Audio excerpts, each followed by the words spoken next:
말세가 되면은 하나님을 믿는 백성 중에도 진짜 제대로 믿으려면은 말세가 되는 현상 중에 하나가 말세에 내가 내 영 성령을 모든 육체에 부어주리니 너희 자녀들은 예언을 할 것이고 젊은이가 환상을 보고 늙은이가 꿈을 꾸게 되리라. 그때에 내가 남녀 구분하지 않고 내 영을 내 남종과 여종들에게 부어주리니 그들이 예언을 할 것이다. 그렇게 말씀하셨어요. 오늘 이 본문을 중심으로 우리가 성령을 어떻게 주시느냐 하니까 부어주신다고 기록이 되어 있습니다. 모든 육체에게 성령을 부어주시리니. 사실은 당시에 유대인들은 아주 곤란한 입장이었어요. 왜냐하면 유대인들은 우리가 잘 아는 대로 하나님을 믿는 족속들이었어요.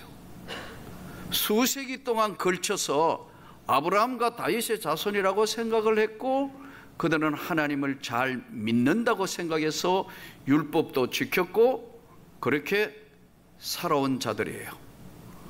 그런데 어느 날 예수가 이 땅에 오셔서 회개하라, 천국이 가까이 와 있다.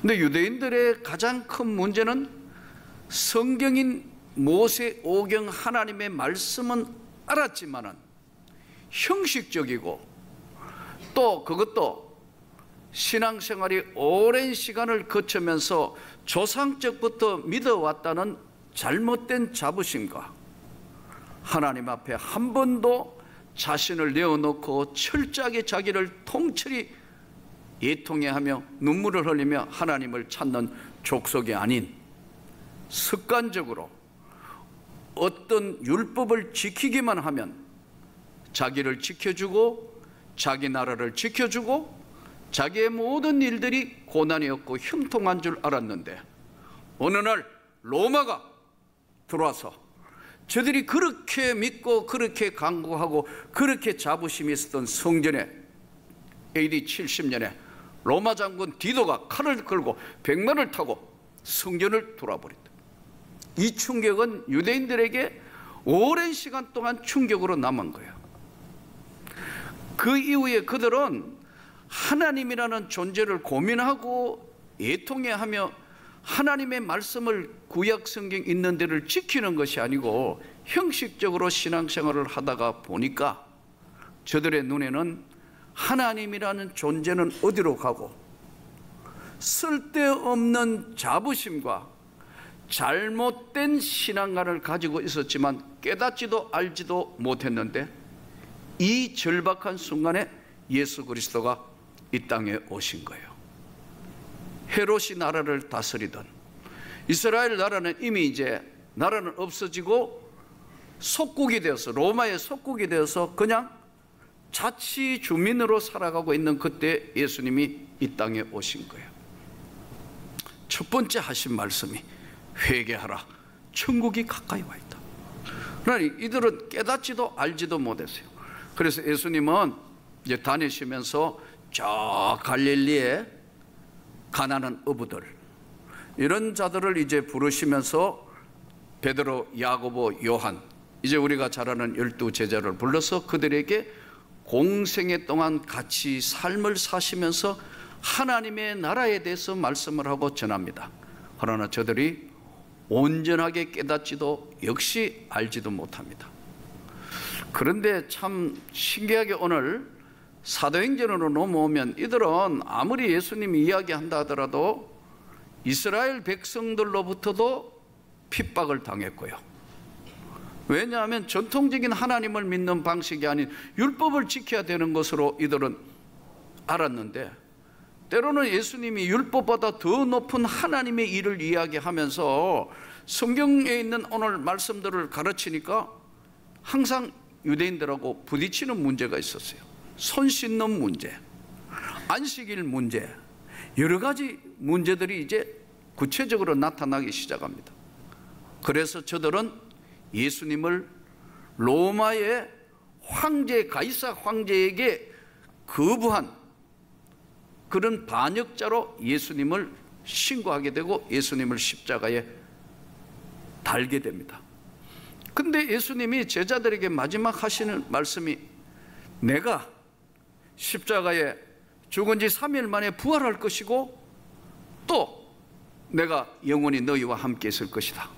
그래서 예수님이 십자가에 부활한 목격한 현장을 본 그들은 제자들이 다 목숨을 걸고 부활의 증인으로 나서게 됩니다.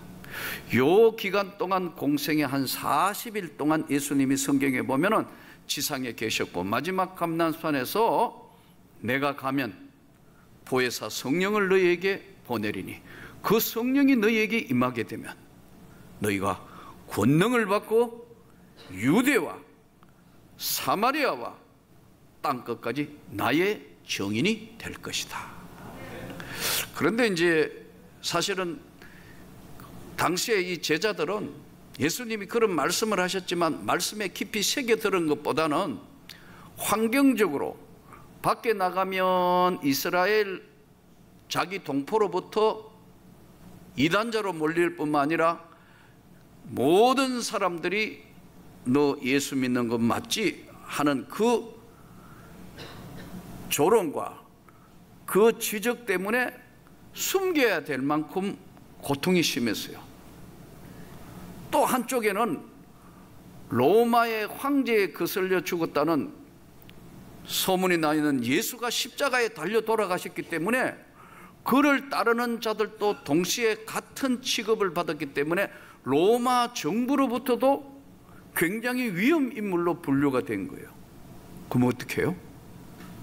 자기들끼리 모일 수밖에 없는 환경인데 이제 성경에 보면은 이들이 이제 마가 다락방으로 올라가서 오순절 날이 이미 이름에 이렇게 성경에 기록되어 있는데요.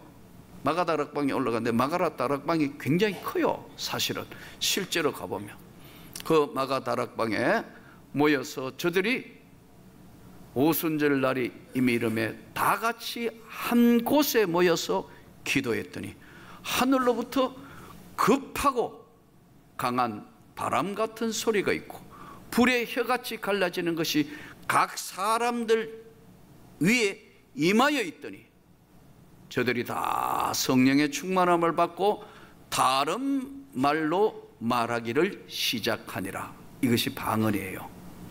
그러나 이 당시에 이제 사도행전에 나타난 거 보면 15개국으로 우리로 이야기하면 각 나라 말을 하는 거예요.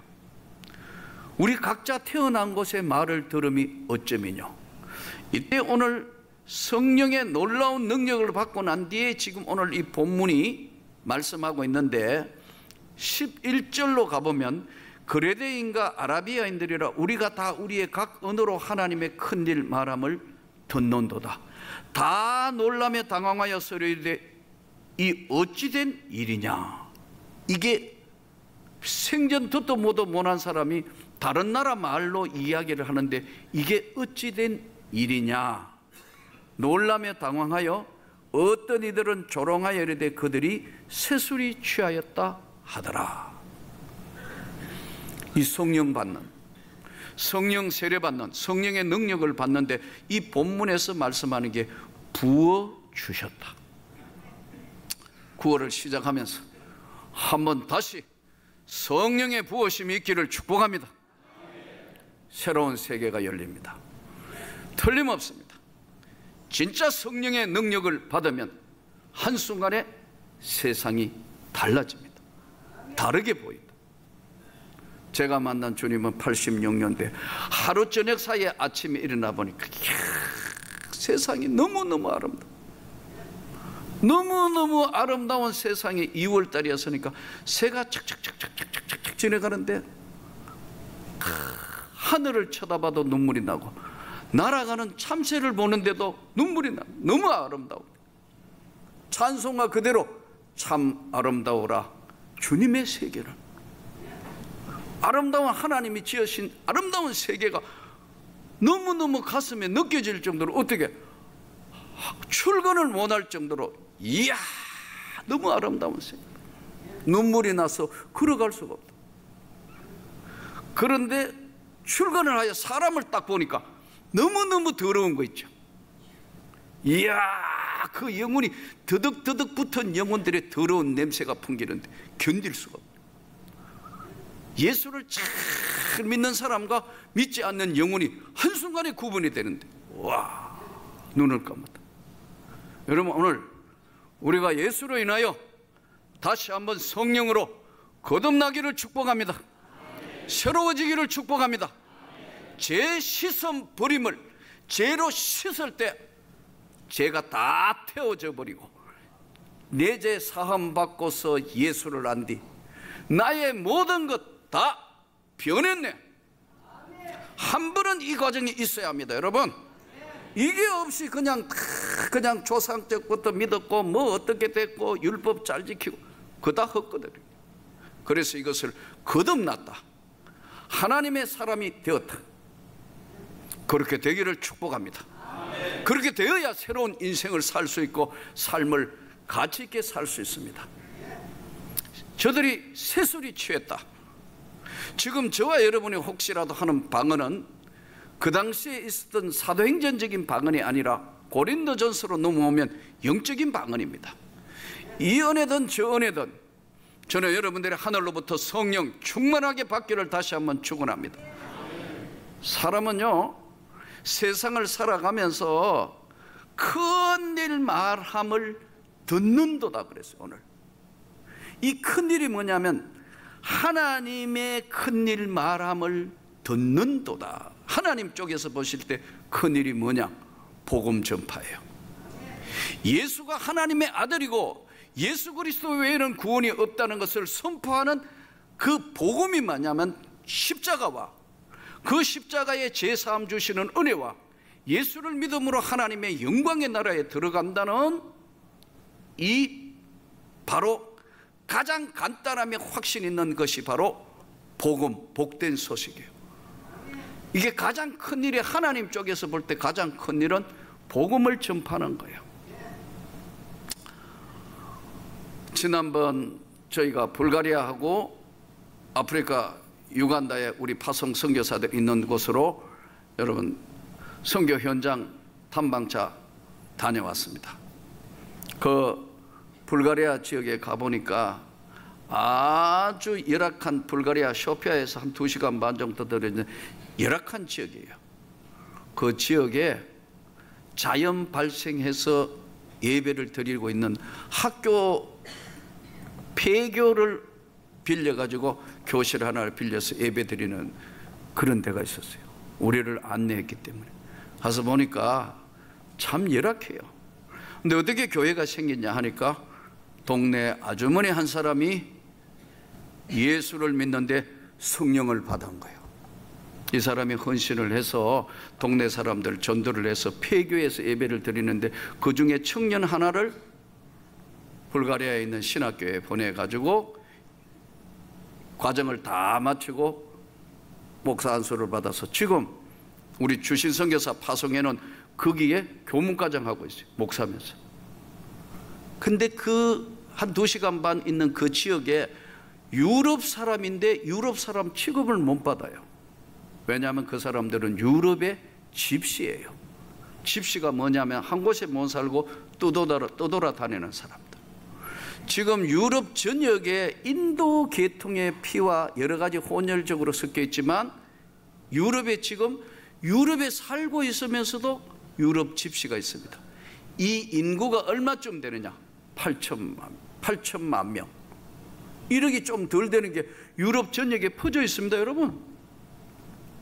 그리고 이 사람들은 불가리아 사람으로부터도 좀 배척을 당해서 자기들끼리 살고 있어요. 이 지역에 있는 사람인데 이게 이제 청년이 가서 예수 믿고 그러고 신학교 가서 목사가 돼서 지금 우리가 주신 선교사 파송에는 그 신학교에 지금 교문과정 하고 있다.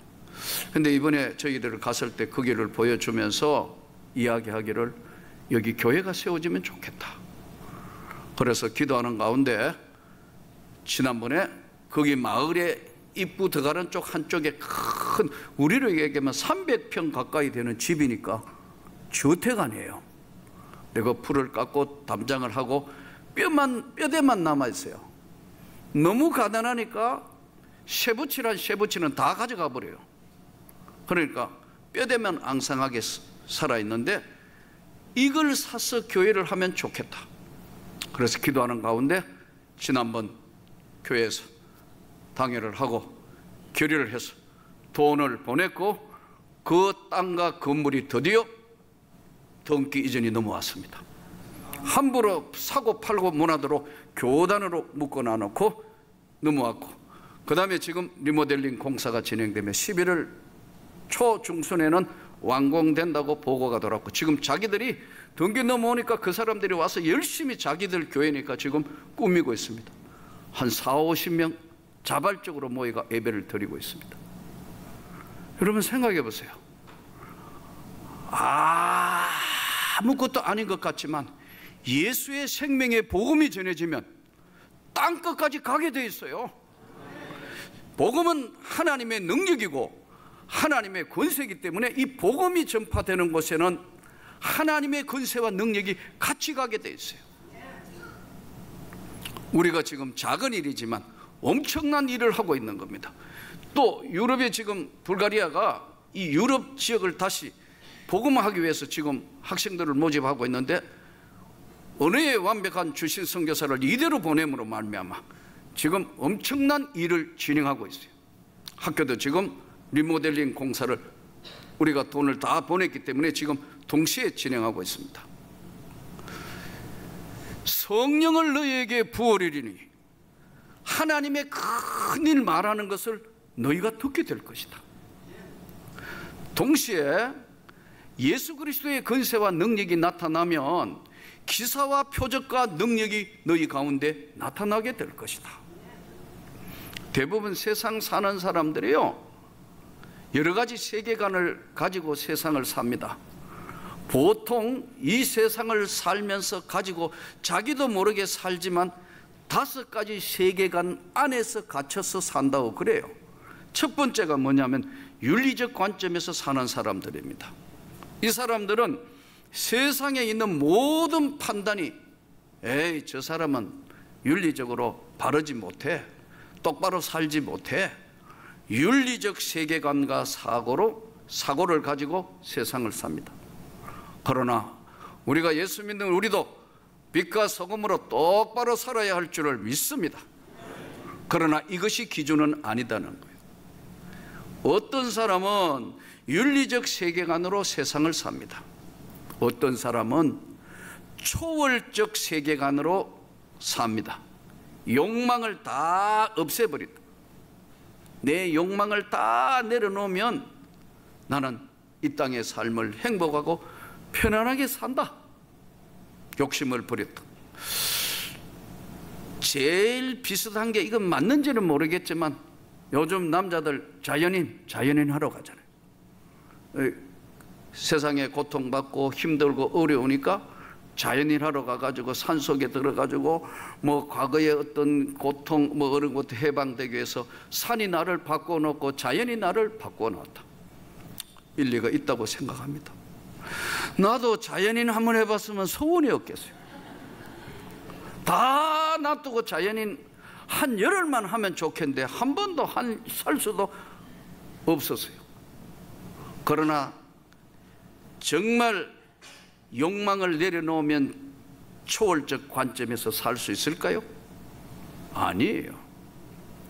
심령이 가난한 자가 되어야 되고 하나님의 영광의 빛이 어둠을 뚫고 우리 영혼에 들어올 때만 그게 가능해요. 초월적 관점에서 세상을 본다?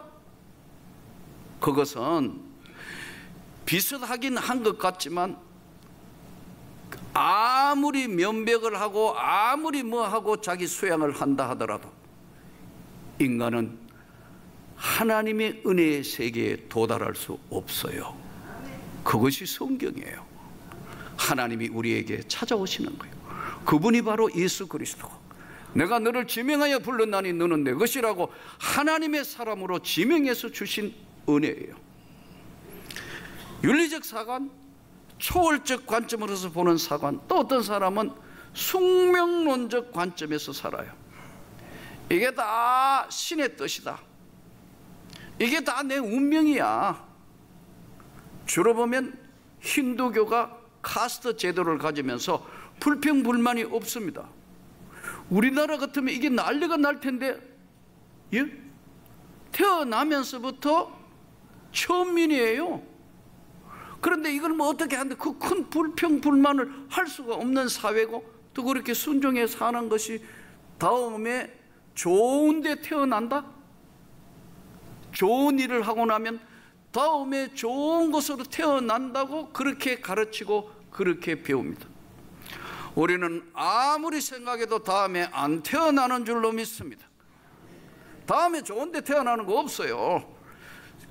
다음에 아니고 우리가 지금 예수를 믿어 영광의 나라에 서 있는 겁니다. 있습니까? 또 이 땅의 삶을 다 살면 아버지의 영광의 나라에 가는 것이지 다음 세상에 또 태어나는 거 없어요. 성경은 분명히 그렇게 말씀해요. 이 바로 숙명론적 관점은요, 힌두교 쪽이 굉장히 강합니다. 불교 쪽은 윤회 쪽으로 몰아가면서 굉장히 강합니다. 그래서 스스로의 마음을 다스리게 하고 스스로의 그것을 하게 하고 사회를 유지하게 하는 그런 역할을 하는 거예요. 또 하나의 숙명론적 관점에서 강하게 밀어붙이는 게 뭐냐면요, 이슬람입니다. 불행도 아픔도 고통도 인샬라 신의 뜻이다.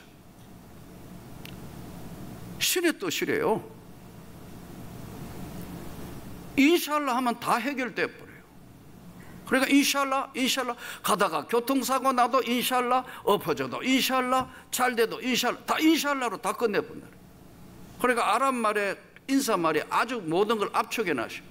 샬람 알레이쿰, 마레쿰 샬람. 이 무슨 말이냐 하니까 꽤 잘하죠. 왜냐하면 내가 해외에 가 있어 봤기 때문에. 샬람 마레쿰 샬람, 신의 평화가 너에게, 또 당신에게도 신의 평화가, 인샬라 하면 다 해결된다니까요.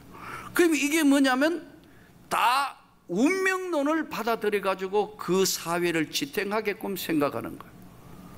또 하나의 세계관이 뭐냐면 이원론적 관점에서 보는 세계관입니다. 이 이원론적 관점에서 보는 세계관은요, 모든 것을 이원론으로, 사탄의 공격으로 그렇게 됐다. 물론 전혀 욥기를 보면 전혀 그렇지 않는 것은 아니지만 모든 것을 이원론으로 해결해서 사탄의 공격으로 병이 찾아왔고, 사탄의 공격으로 어려움을 겪었고, 사탄의 공격으로, 그러니까 어떻게 해야 돼요? 이것을, 그 신을 달래야 되기 때문에 부족도 해야 되고 굿도 해야 되는 거예요. 간단하다니까요. 그래, 이원론적 세계에 가면 이게 뭐냐면 미신이에요. 미신. 다 무당들 뭐 해가지고 한마디 하면 다 부족해야 하고, 여기에 뭐 사업을 열면 잘 될까요? 안 될까요? 물으러 가고, 뭐 이번에 될까요? 떨어질까요? 수능시험 가고, 될까요? 떨어질까요? 용한 점쟁이한테 국회의원들 찾아가고, 되는 사람들. 나는 그런 이야기를 하던데 나는 우리 국회의원은 안 갈 줄로 믿습니다. 뭐 그런 사람도 없잖아요. 있겠지만 그런 이야기 들려오는 거 보면. 그러면 오늘 윤리적 세계관, 초월적 세계관, 숙명론적 세계관, 이원론적 세계관이고, 기독교인 우리에게는 무슨 세계관이냐? 십자가 세계관이에요. 모든 고난과 어려움과 아픔도 하나님이 나를 성숙하게 하고 성화해가는 과정으로 보는 십자가의 은혜 앞에 엎드리는, 그 십자가의 세계 앞에, 그 앞에 엎드리는 그 사람들에게 회개하라, 천국이 가까이 왔다.